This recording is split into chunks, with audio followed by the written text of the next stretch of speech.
এ রাজ্যে কাজ নেই, তাই পেটের টানে যেতে হচ্ছে কোথায় না ভিন রাজ্যে। তবে সেখানে গিয়ে কিন্তু কোনো রকম অসুবিধায় পড়ছেন না তারা, ভালো আছেন, কাজও করছেন এবং একেবারে সুখ স্বাচ্ছন্দ্যে তারা রয়েছে। সবচেয়ে বড় কথা হচ্ছে গতকাল ছিল স্বাধীনতা দিবস এবং সেই স্বাধীনতা দিবসও আনন্দের সঙ্গে উদযাপন করলেন তারা। আর এতে কিন্তু মনে হয় আরো একবার শাসকের মুখ পড়ল, আর একই সঙ্গে মমতা বন্দ্যোপাধ্যায়ের মিথ্যাচারে পর্দাফাঁস হলো। আমরা পরিযায়ী শ্রমিক, আমরা এই ফ্ল্যাগ তোলার কাজে ব্রতী হয়েছি। ভারত মাতা কে, ভারত মাতা কে।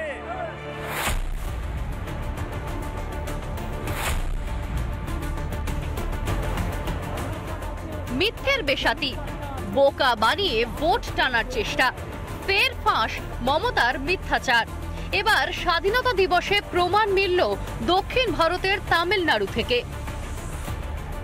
1947 সালে যে ভারত স্বাধীন হয়েছিল, এই 15 আগস্ট, এই 15 আগস্টে আজকে আমরা কাজ ছুটি করে দিয়ে আমরাও পরিযায়ী শ্রমিক, আমরা এই ফ্ল্যাগ তোলার কাজে ব্রতী হয়েছি।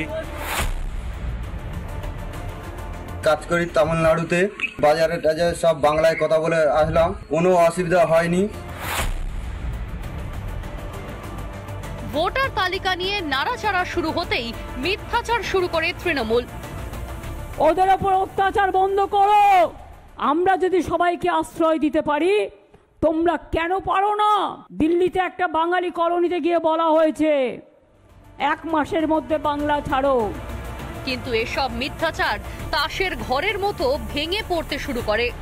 ভিন রাজ্যে কর্মরত বাঙালি পরিযায়ী শ্রমিকরাও জানিয়ে দেন অন্য রাজ্যে কোনো অসুবিধাই হচ্ছে না।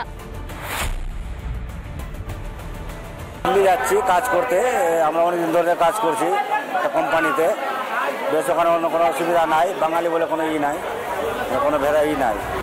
এবার তামিলনাড়ুতে বাংলার পরিযায়ী শ্রমিকদের স্বাধীনতা দিবস উদযাপনের ছবি প্রকাশে।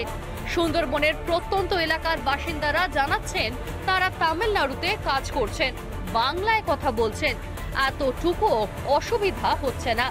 কাজ করি তামিলনাড়ুতে, ব্রিজে কাজ করি আর ফ্ল্যাগও তুলেছি।